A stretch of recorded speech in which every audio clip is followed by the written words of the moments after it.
Xi Jinping pergi ke Korea Utara. China's President Xi Jinping has told his North Korean counterpart Kim Jong-un that he wants to take bilateral relations to, quote, new heights. Mr. Xi arrived in North Korea. 时隔7年，再次到访美丽的平壤，我感到十分的高兴。 Kebanyakan orang melihat kunjungan Xi Jinping ke Korea Utara ini hanya sebagai kayak pertemuan dua pemimpin negara saja, hubungan bilateral saja. Padahal ketika kita kuliti lebih dalam ya, kenyataannya di balik dari pertemuan ini ada cerita geopolitik yang jauh lebih besar di balik itu semua, dan bahkan ini bisa mengubah terhadap permainan catur dunia ke depannya. Jadi meskipun di berbagai berita Xi Jinping pemimpin Cina datang ke Pyongyang untuk bertemu Kim Jong Un, sekilas ya ini terlihat seperti kayak kunjungan persahabatan biasa. Namun dalam dunia politik internasional ya, terutama ketika menyangkut Cina dan Korea Utara, ini hampir tidak ada peristiwa besar yang terjadi tanpa alasan strategis, Pak. Makanya jadi pertanyaan, mengapa Xi Jinping itu merasa perlu datang langsung ke Korea Utara setelah hampir 7 tahun tidak pergi ke Korea Utara? Ditambah lagi ya, ketika kita lihat beberapa waktu terakhir ini, berbagai negara-negara besar di luar sana, toh Amerika atau bahkan negara di Eropa ini mengunjungi Tiongkok. Jadi seakan-akan Tiongkok itu sangat ogah sekali untuk berkunjung ke negara-negara yang lain. Tapi ternyata di Korea Utara, Tiongkok lah yang datang ke sana. Jadi ini main bolehnya sekali, Pak. Di Korea Utara, Tiongkok lah yang datang ke sana. Ini menunjukkan bahwa kepentingan Xi Jinping ke Korea Utara ini sangat besar sekali, bahkan lebih besar daripada kepentingan terhadap Amerika Serikat. Karena di video kali ini saya akan bahas secara lengkap, dan di akhir video nanti saya akan bahas mengenai alasan kenapa Korea Utara itu mengembangkan senjata nuklir meskipun dilarang oleh berbagai negara besar di luar sana.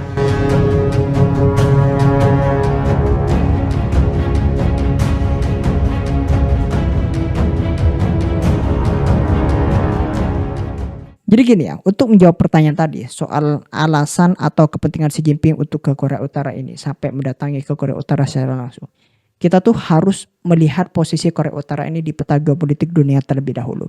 Jadi gini ya, Korea Utara ini mungkin bukan negara kaya. Ekonominya ini sangat kecil sekali jika dibandingkan dengan negara-negara besar seperti kayak di Eropa dan Amerika. Namun negara ini memiliki sesuatu yang membuat seluruh dunia itu memperhatikannya, Pak, yaitu adalah senjata nuklir. Nah, dengan senjata nuklir yang dimiliki inilah Korea Utara itu menjadi salah satu negara yang paling sulit ditekan oleh kekuatan besar dunia. Bahkan Amerika Serikat pun, Jepang, Korea Selatan, Cina hingga Rusia, semuanya itu memiliki kepentingan terhadap negara ini. Itulah kenapa bagi Cina, Korea Utara itu memiliki peran yang sangat penting dalam percaturan global. Kenapa? Ya karena Korea Utara itu ibarat kayak zona penyangga antara Cina dan sekutu-sekutu Amerika Serikat di Asia Timur. Karena gini, karena coba bayangkan ya, di sebelah selatan Korea Utara itu terdapat Korea Selatan yang merupakan sekutu dekat Amerika Serikat. Dan di Korea Selatan lah juga terdapat kehadiran militer Amerika. Sedangkan di Jepang yang berada tidak jauh dari kawasan tersebut, ini juga merupakan sekutu utama Washington. Jika suatu hari nanti Korea Utara ini runtuh atau beralih ke kubu Amerika Serikat, maka pengaruh Amerika ini akan semakin mendekati perbatasan China. Nah inilah situasi yang ingin dihari Beijing, Pak. Karena alasan itulah selama puluhan tahun China selalu berusaha menjaga hubungan baik dengan Korea Utara. Namun dalam beberapa tahun terakhir ini muncul perkembangan baru yang membuat Beijing itu mulai khawatir dan kayaknya perlu dikaji ulang, yaitu Korea Utara semakin dekat dengan Rusia. Ya, sejak hubungan Rusia dan Barat ini memburuk ya akibat perang di Ukraina dan sebagainya, Moskow itu mulai mempererat kerjasama dengan Pyongyang. Kedua negara ini meningkatkan hubungan ekonomi, politik, bahkan kerjasama di bidang pertahanan. Dan bagi Kim Jong Un ya, hubungan yang lebih dekat dengan Rusia ini memberikan keuntungan bagi negaranya.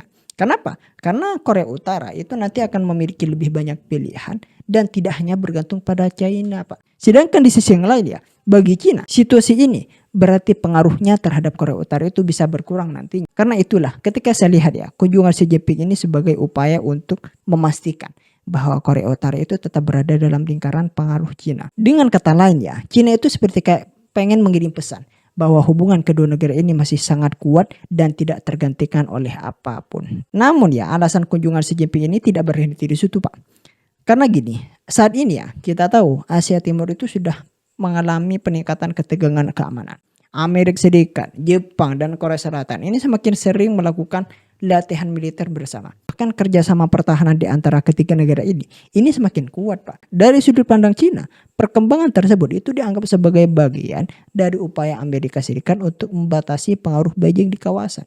Karena itu, Cina itu membutuhkan mitra strategis yang dapat membantunya menjaga keseimbangan kekuatan di Asia Timur. Dan Korea Utara merupakan salah satu mitra yang paling penting bagi Cina. Jadi dengan hubungan yang kuat antara Beijing dan Pyongyang, Cina memiliki kartu tambahan dalam menghadapi tekanan geopolitik dari Amerika Serikat dan para sekutunya. Itu yang kedua. Kemudian yang ketiga ya, ada pula isu lain yang tidak kalah penting, yaitu adalah alasan soal Taiwan. Ya, bagi Cina ya, Taiwan itu kan adalah salah satu prioritas geopolitik terbesarnya. Beijing menganggap Taiwan itu sebagai kayak bagian dari wilayahnya yang suatu saat itu harus bersatu kembali dengan Cina. Dan ketika saya lihat dalam pertemuan tersebut, Korea Utara itu kembali menyatakan dukungannya terhadap prinsip One China Policy. Artinya ya Korea Utara itu mendukung posisi Beijing terkait Taiwan itu. Mendukung bahwa Taiwan itu merupakan bagian dari Cina. Mungkin bagi sebagian orang ini dukungan ini tuh hanya kayak terlihat sebagai pernyataan diplomatik biasa. Namun dalam politik internasional ya, dukungan seperti ini memiliki nilai strategi karena ini menunjukkan bahwa Cina masih memiliki negara-negara yang berdiri di belakangnya dalam isu-isu penting. Dan minblowingnya ya, dalam berbagai pernyataan resmi setelah pertemuan tersebut, isu nuklir Korea Utara ini justru kayak tidak pernah menjadi fokus. Padahal selama bertahun-tahun, dunia itu menyoroti terhadap program nuklir milik Korea Utara. Termasuk Cina juga yang menyorot. Makanya ketika saya lihat ya, Cina itu sangat cerdas sekali. Mereka itu lebih fokus menjaga hubungan strategis dengan Pyongyang daripada memberikan tekanan mengenai program nuklirnya yang bisa mengakibatkan terhadap rusaknya persahabatan tadi. Dengan kata lain ya, stabilitas hubungan antara kedua negara ini dianggap lebih penting dibandingkan mendorong perubahan kebijakan nuklir Korea Utara. Dan pada akhirnya kunjungan Xi Jinping ke Korea Utara ini menunjukkan bahwa persaingan geopolitik dunia sekarang itu semakin kompleks. Ini bukan hanya soal Cina dan Korea Utara. Ini juga menyangkut persaingan pengaruh antara Cina, Amerika Serikat, Rusia, Jepang, dan Korea Selatan. Dan seperti yang saya sudah sering katakan, di tengah perubahan keseimbangan kekuatan dunia, setiap kunjungan pemimpin negara besar itu memiliki makna yang jauh lebih dalam daripada sekedar foto bersama atau bahkan pernyataan pers. Dan kunjungan Xi Jinping ke Pyongyang ini bisa menjadi salah satu sinyal, Pak, bahwa Asia Timur itu akan tetap menjadi salah satu medan persaingan geopolitik paling penting di dunia dalam tahun-tahun mendatang. Setelah kita membahas mengenai kunjungan Xi Jinping ke Korea Utara ini ya, kita tuh flashback ke belakang dulu. Di mana soal alasan Korea Utara dalam mengembangkan nuklirnya. Yang mana kita tahu ketika kita lihat dari kacamata internasional bahwa kepemilikan senjata nuklir oleh Korea Utara ini sangat berbahaya sekali, Pak. Kenapa? Ya karena Korea Utara itu cenderung tertutup sehingga negara-negara di luar sana, para organisasi internasional itu tidak bisa memprediksi terhadap arah kebijakan Korea Utara.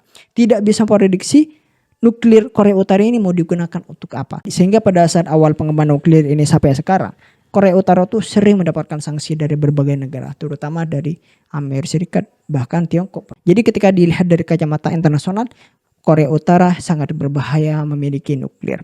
Tapi ketika saya tuh teliti lebih dalam dan melihat dari kacamata Korea Utara, kepemilikan senjata nuklir ini merupakan strategi yang sangat strategis sekali. Kenapa? Karena gini, bagi Korea Utara ya, nuklir itu bukan hanya senjata nuklir biasa, Pak. Nuklir itu adalah alat bertahan hidup, alat tawar-menawar, dan alat untuk mendapatkan perhatian dunia internasional. Bahkan Korea Utara itu menjadikan nuklir itu sebagai instrumen utama untuk mencapai kepentingan nasionalnya, untuk mempertahankan kedaulatan negaranya. Jadi ketika kita mau membahas ini, kita tuh perlu mempelajari apa sih alasan Korea Utara. Dan untuk memahami alasan Korea Utara mengembangkan nuklir tersebut, kita tuh harus melihat kondisi Korea Utara dari sudut pandangnya sendiri. Yang mana kita tahu ya, Korea Utara dan Korea Selatan nih, itu kan merupakan satu negara dulu, yaitu bernama Korea.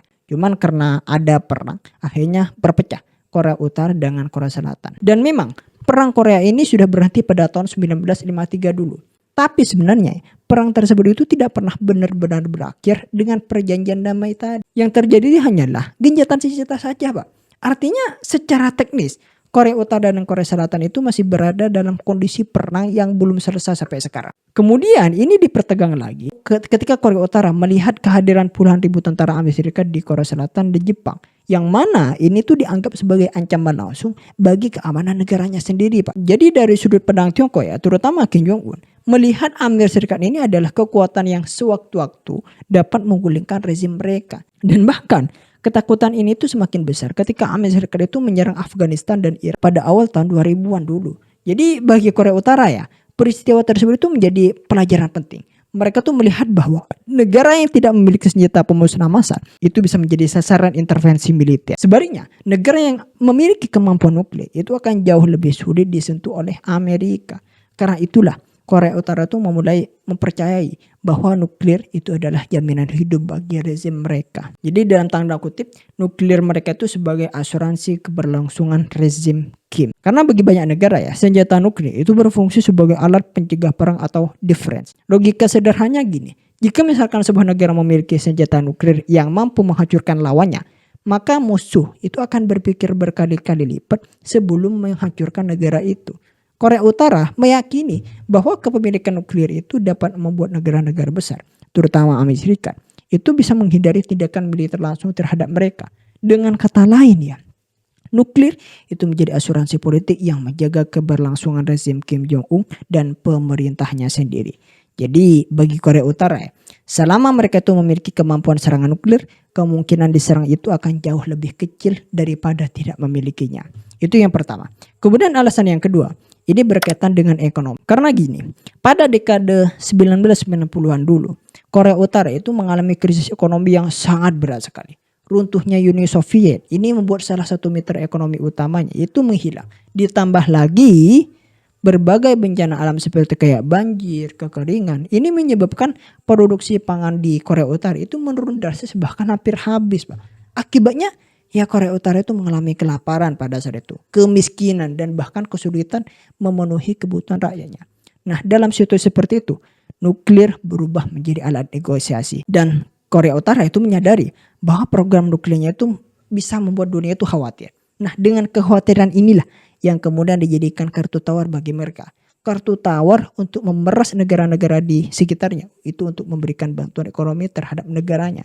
Dan konsesi yang sering dipakai mereka, ya seperti kayak misalkan mereka tuh melakukan negosiasi dengan perjanjian, Korut itu akan menghentikan sementara senjata nuklirnya dengan imbalan bantuan makanan dan bahan bakar dari Cina dan berbagai negara-negara yang lain. Bahkan konsesi ini itu sangat penting dan digunakan bahkan pada saat negosiasi dengan Amerika. Yang mana pada saat itu Korut itu meminta imbalan agar Amerika bisa mencairkan rekening banknya yang berisi $25 juta yang sempat diblokir dulu. Jadi dari ini itu sudah jelas bahwa nuklir itu bukan hanya dijadikan alat pertahanan bagi Korea Utara, tetapi juga alat untuk memperoleh sumber daya yang dibutuhkan negara. Di samping itu ya, ada alasan lain yang sering dilupakan dari perhatian. Kita tahu ya, secara ekonomi Korea Utara ini bukan negara besar. Secara teknologi sipil juga tidak termasuk negara maju. Namun dengan memiliki senjata nuklir, Korea Utara itu berhasil membuat seluruh dunia itu memperhatikannya, Pak. Sehingga setiap kali Korea Utara itu melakukan uji coba rudal atau bahkan nuklirnya, negara-negara seperti Amerika Serikat, Cina, Rusia, Jepang, dan Korea Selatan ini langsung bereaksi terhadap apa yang dilakukan oleh Korut ini. Artinya nuklir Korut itu membuat Korea Utara itu memiliki posisi tawar yang jauh lebih besar dibandingkan ukuran ekonomi. Dan di sisi yang lain, Korea Utara itu memang pengen diperlakukan sebagai pemain penting dalam percaturan global, bukan sekedar negara kecil yang diabaikan. Jadi kalau misalkan dirangkum ya, terdapat 3 alasan utama mengapa Korea Utara itu mengembangkan teknologi nuklirnya. Pertama ya tentu karena alasan kelangsungan rezimnya. Korea Utara percaya bahwa senjata nuklir itu dapat mencegah intervensi militer asing dan menjaga keberlangsungan pemerintahannya. Kemudian alasan yang kedua yaitu soal ekonomi. Nuklir digunakan sebagai alat tawar untuk memperoleh bantuan ekonominya, pangan, energi, dan keringanan sanksi internasional. Dan yang ketiga alasan keamanan dan diplomasi.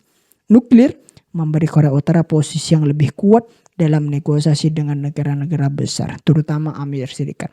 Jadi ketika kita sudah mempelajari ini semua ya, kita dapat simpulkan bahwa Indonesia di tengah ketidakpastian global ini, Indonesia harus memiliki senjata nuklir juga. Bukan untuk membahayakan, tapi untuk menjaga keamanan dan kedaulatan negara kita. Jadi itu mungkin bahasan kali ini. Bagi kalian yang punya opini, share di kolom komentar. Sampai jumpa, eksklusif.